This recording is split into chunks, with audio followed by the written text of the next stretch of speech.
scam or not? And I'm going to present a couple of scenarios, and what you're going to tell me is this a scam or not? So, here's the first one. So, you have, if there's a pop-up on your computer that says you've won $1 million in a lottery you never entered. Scam or no scam? Who can tell me? Now I want people to raise their hands. Is it a scam or not? It's a scam. It's a scam, okay? Yeah, it is a scam. Can you press? Yeah, because you didn't buy a ticket, okay? So what prize have you won? Now, the next one. You receive an email from a former dictator, and I've just given you an example on the screen. Say an oligarch from Russia who wants you to, share his $1 trillion fortune with him, and all you need to do is to provide your bank details. Scam or not? Scam. Very serious one. Yes. Yeah. Unless you're planning to buy a small country, by all means, keep your bank details to yourself. Okay? That's a scam. Now, the next one. You receive an email from a well-known charity asking for donations, but the email looks suspicious. So let's think about this carefully. Is this a scam or not? What do we think? Anybody? Scam or no scam? Scam. Okay, it is a scam. Okay, check twice before you give, because scammers, they like to play on our heartstrings. Okay, they love to play the charity card. Now, let's move on to the next one. And this one, this is actually from my email. You can actually see my email address up there. I got this last week. And this is from Apple, well, supposedly Apple.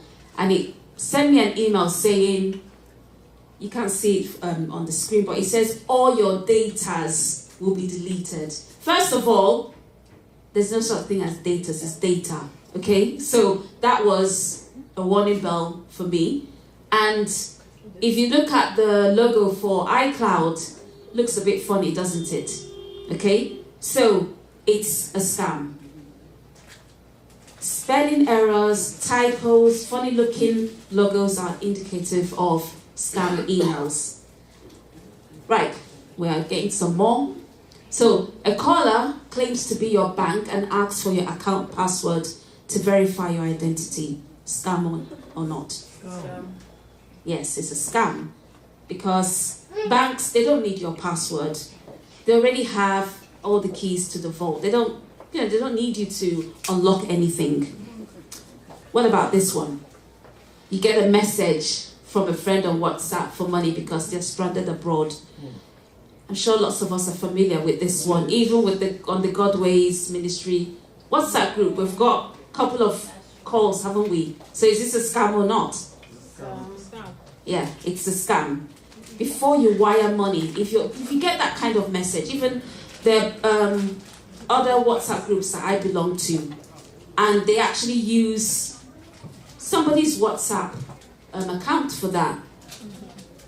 The one that I received, and I knew that there's no way this person can go around asking people for money. So if you're not sure, give your friend a call. The phone has probably been hacked. Okay? So I hope you enjoyed this game. This is kind of what this whole program is going to be about. We're going to provide education about different kinds of scams, different kinds of financial scams. I'm going to list some of them in the next couple of slides. So what do you expect to learn from this program? So first of all, you're going to be able to learn how to identify, avoid, and report financial scams. And participants, those here, those online, and those who will join this course in the future, they'll be able to learn how to safeguard their finances through interactive sessions, real life examples, and practical advice. So does anyone have any questions so far? Any questions? Okay, I guess you're saving that for the end. So, as I just mentioned, this is an introduction to what a financial scam is. And next couple of slides, I'm going to talk about the definition of financial scams, the impact financial scams can have on seniors. Most of us here, some of us here are seniors, but we might not be at that age where we're vulnerable. But we'll all get there one day. So you might be looking at these slides and wondering, oh, this doesn't apply to me, but they might apply to you one day. They might apply to your grandparents. They might apply to your parent. They might apply to a friend or even someone that you look after. We're going to look at the common types of scams that target seniors. And I'm going to continue by, first of all, defining what a financial scam is. So what's a financial scam? And if you can see from the word cloud on the right, these are keywords that are involved in this whole term of financial scamming. Banks, hacking, the internet, robbery, malware, and so on and so forth. So a financial scam is a deceptive activity where scammers unlawfully obtain money or assets from their victims. And this often results in financial losses. So there are people that might that might fall victim to a financial scam. And you hear all kinds of things on the news, you read all kinds of things online. There are rich people that are scammed every day, but it might not impact them as badly as it would impact somebody who just, because of one mistake, they lose their life earnings. So it's very, very important, especially for the elderly in our community.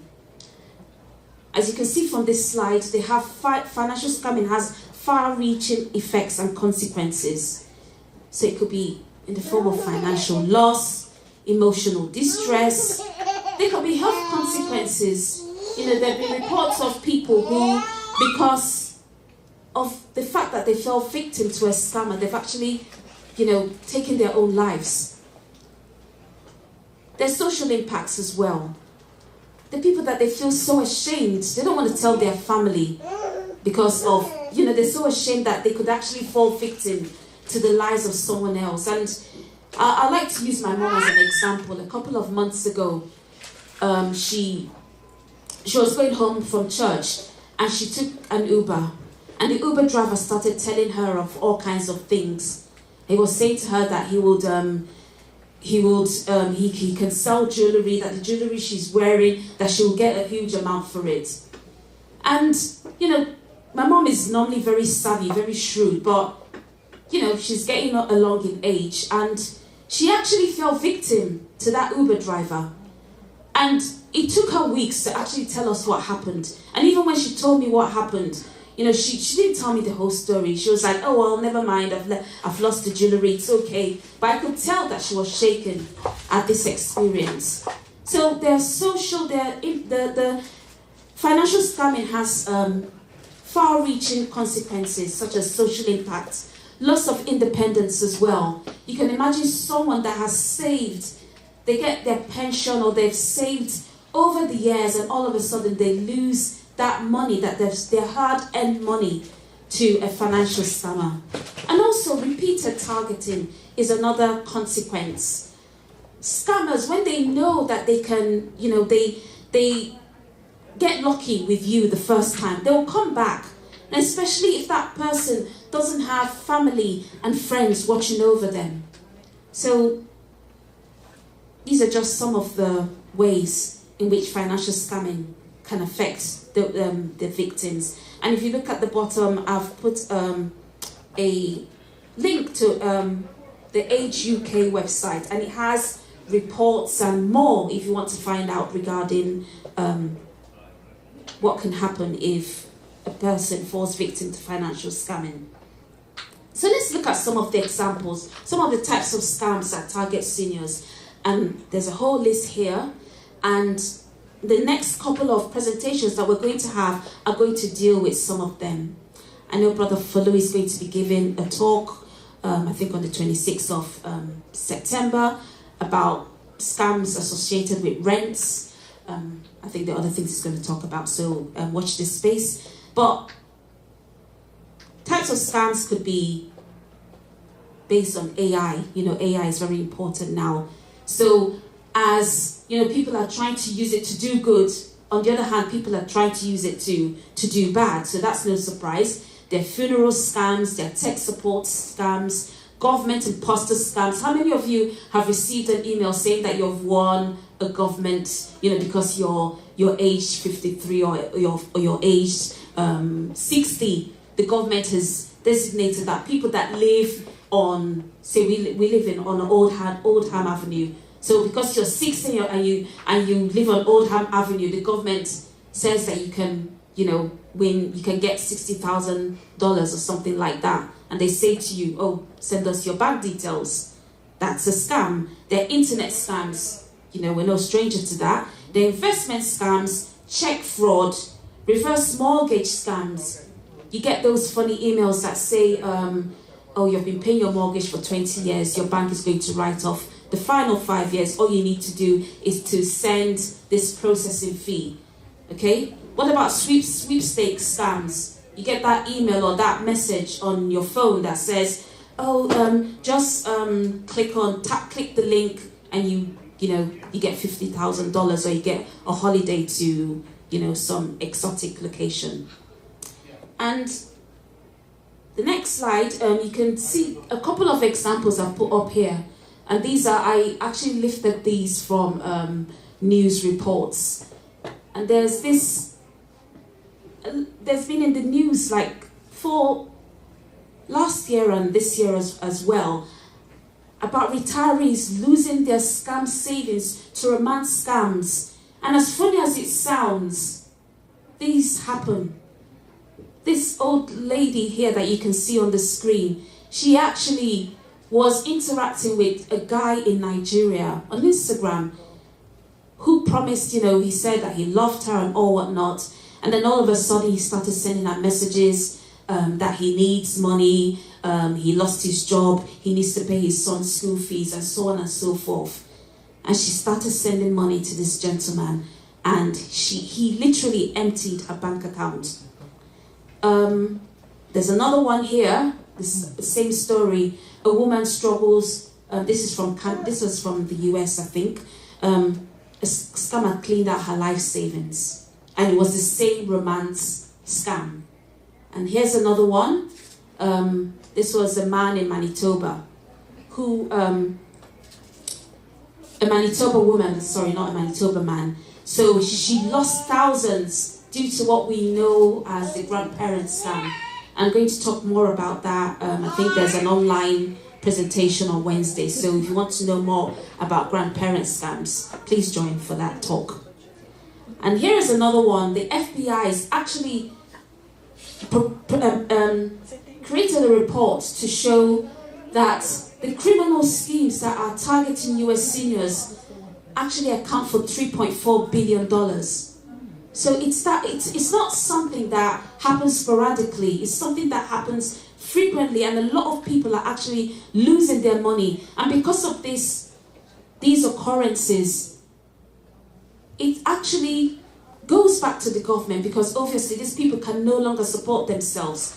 So they actually need to go back to the government for support. So it's not just a personal burden, but it's actually an economic burden.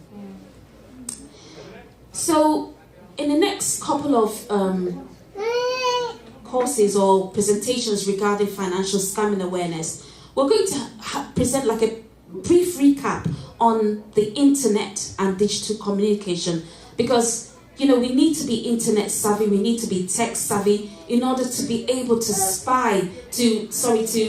be able to suss out all the various ways in which we can be targeted by scammers.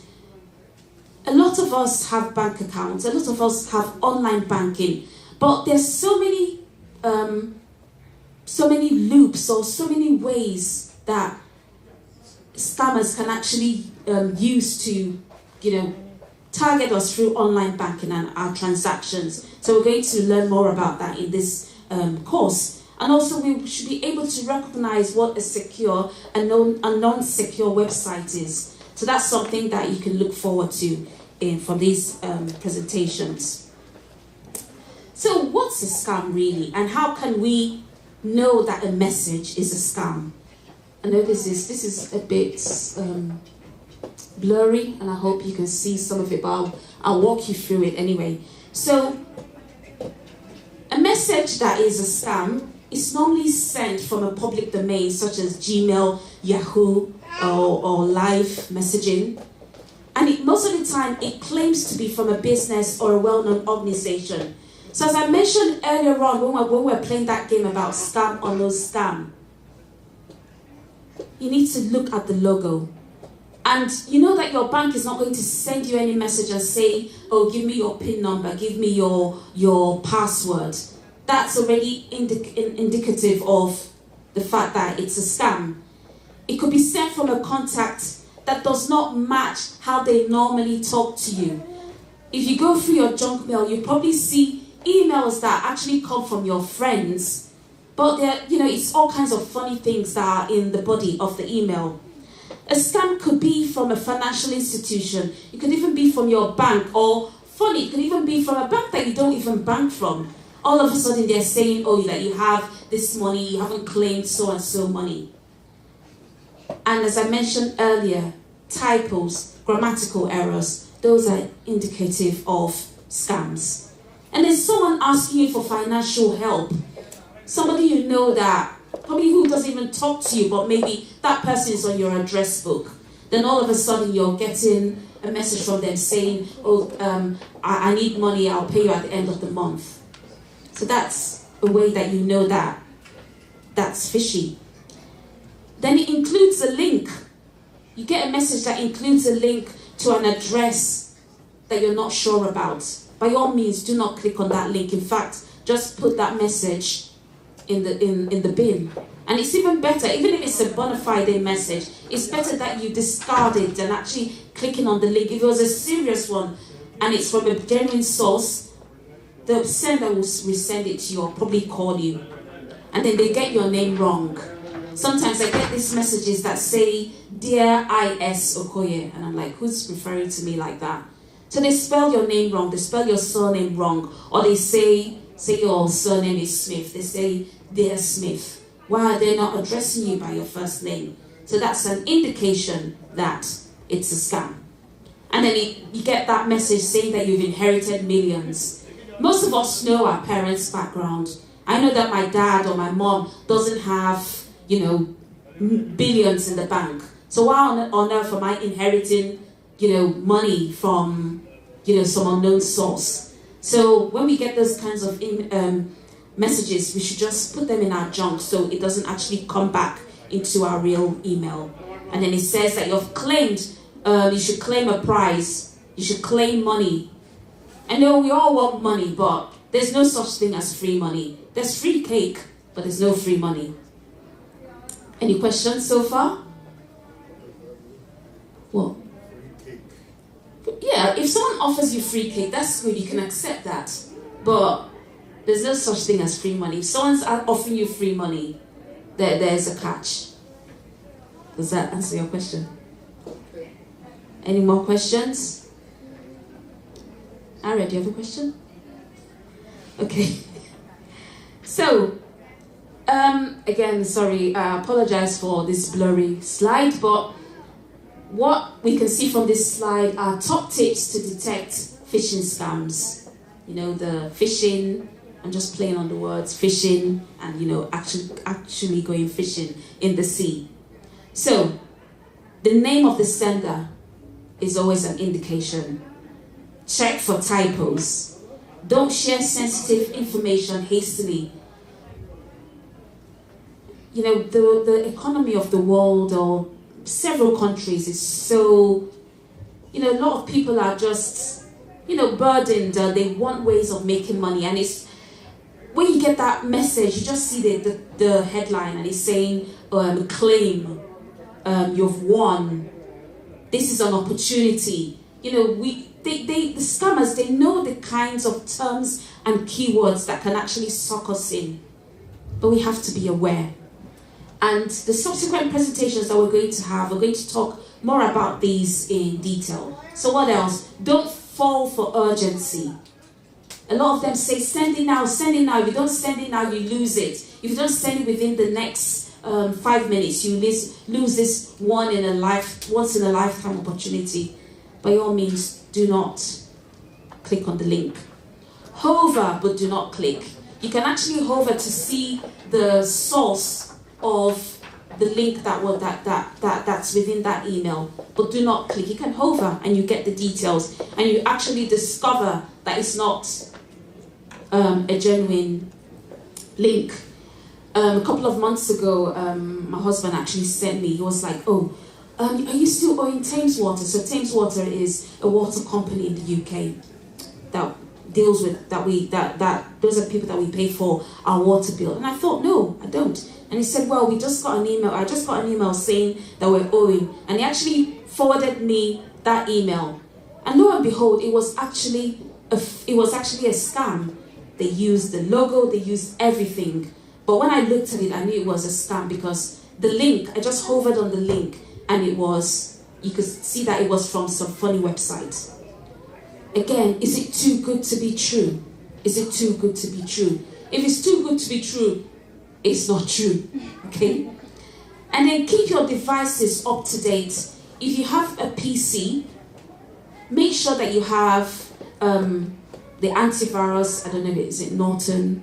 I'm not a PC owner, so Norton, I think AVG. Make sure you have the right software to detect all those malware, all those ways in which your PC is susceptible to viruses and all whatnot. And if you have a MacBook, by all means, make sure it's updated, because Apple, they provide updates that deal with all the bugs and all whatnot that make us susceptible to being scammed.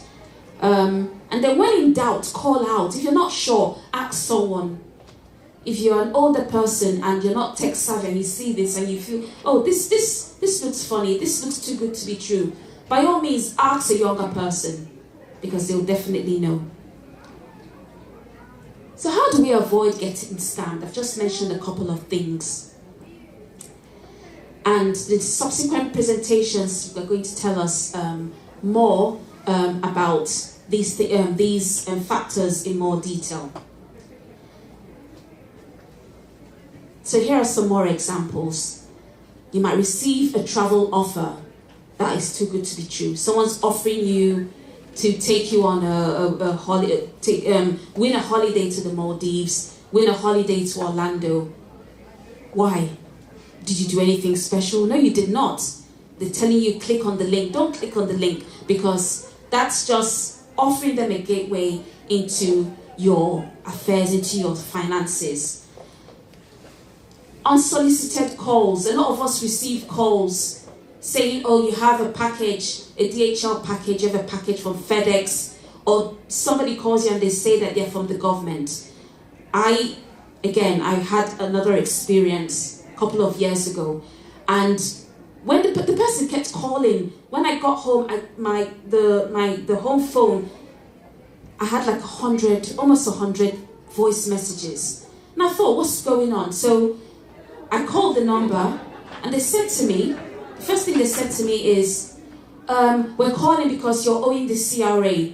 And for me, that was a red flag, because if it was from the government, they would have put you through clearance if it was the CRA. They didn't ask my name, they didn't ask my date of birth, they didn't ask my address. They just went straight to say, we're calling you from the CRA because you're owing. And I said, oh, I'm owing. What am I owing? And they said, oh, in 2012, you didn't pay, you claimed over $3,000. And I thought, 2012? And the guy said, yes. And he said to me, you have to pay. If you don't pay now, that you're going to go to jail, and the policeman is going to come to the house, and you're not going to get bail for the next 72 hours. And I said, okay, that, by the way, I wasn't even in Canada in 2012. So how does that work? And he was like, oh, I don't care, the police are coming. And I was like, yes, I'm waiting. So you can get this kind of calls. And it sounds funny, but a lot of pensioners have fallen victim to people like this. There have been reports about pensioners actually being marched to the cash point to withdraw money to give to these people. So you might not fall victim to this, but your parent might fall victim to this. Your grandparent might fall victim to this. An elderly person that you know, your neighbor, might fall victim to this. So by all means, as we always say, knowledge is power. When you get such a call, what do? End the conversation. Block the number so they don't call you. And I know, yes, they create all kinds of, many numbers to keep calling back, but just keep blocking them. Don't answer unknown calls from unknown numbers. Normally they call with 866 or, some funny number. If you're in doubt, don't answer. If it's from your bank, if they don't get you on the phone, they will write you. Don't give away your personal data. As I think one of the slides talked about charity. We get a lot of people from charity calling us up. Don't give them your data. Don't give them your SIN number. Don't give them your date of birth. Don't give them your bank details. Don't wire money to a stranger. What else? Yes. Can I just say something? Yes. Okay. Like that of CROA. So that there are people online, they won't hear you. Okay. Thank you. For the CROA, I got calls because I'm a high value target to scammers. So they called me, I was at the pharmacy, they said they're calling for this. And I told them, okay, do you have my address? They said, send an official letter to my address.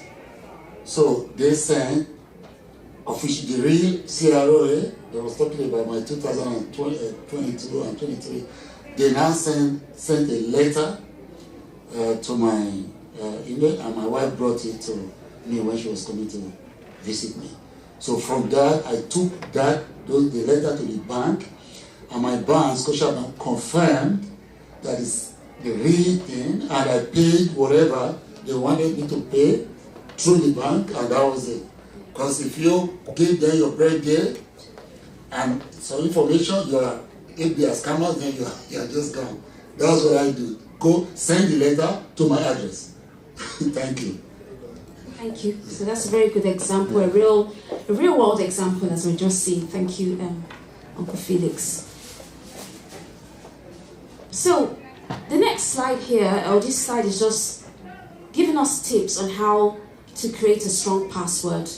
Because another way in which we can be scammed is actually by having a password that is too simple to guess.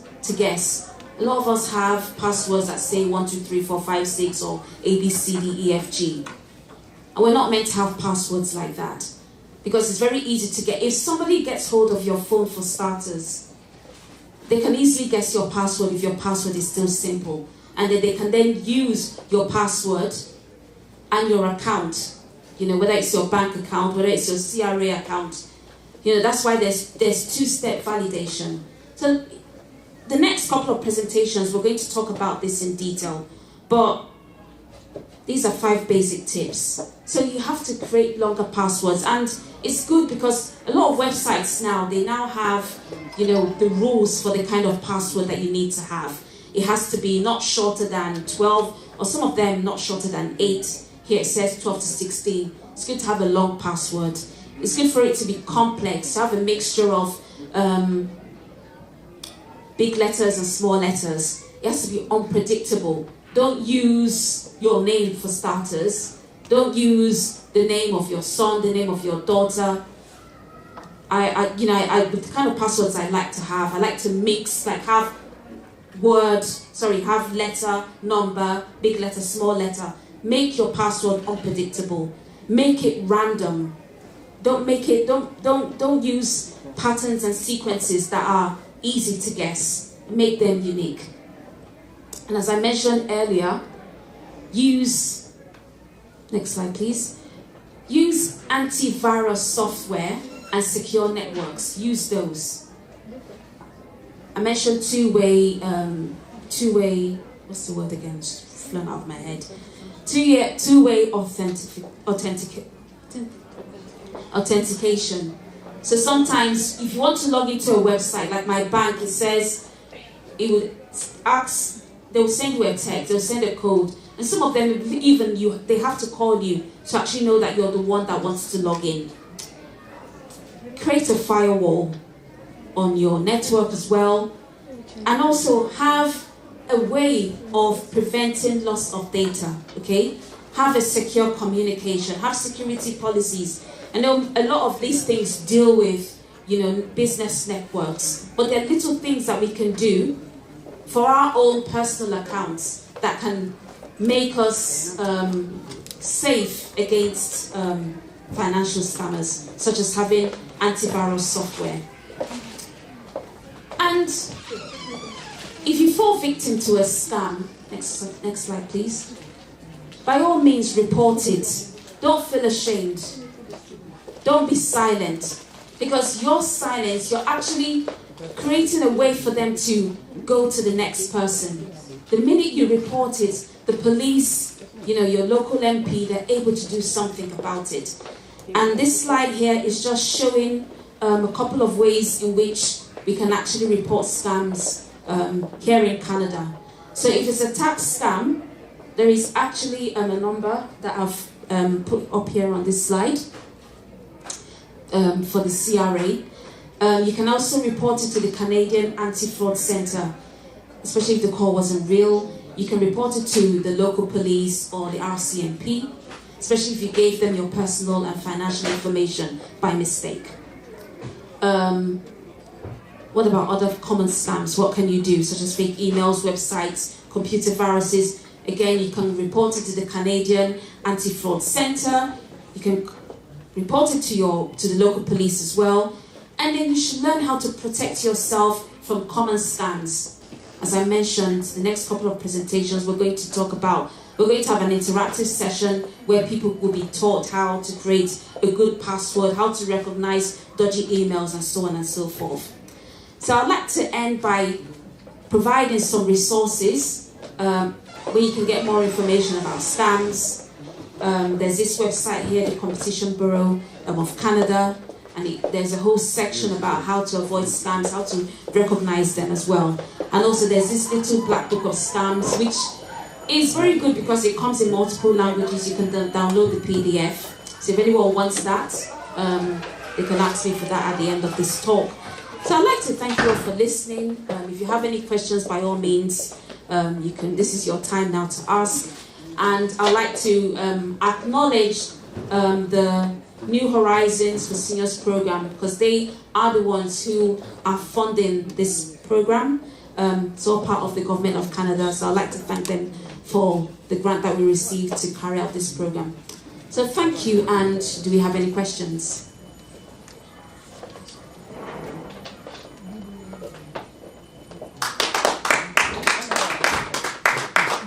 People online, if you have any questions, you can type it in the chat. Any questions?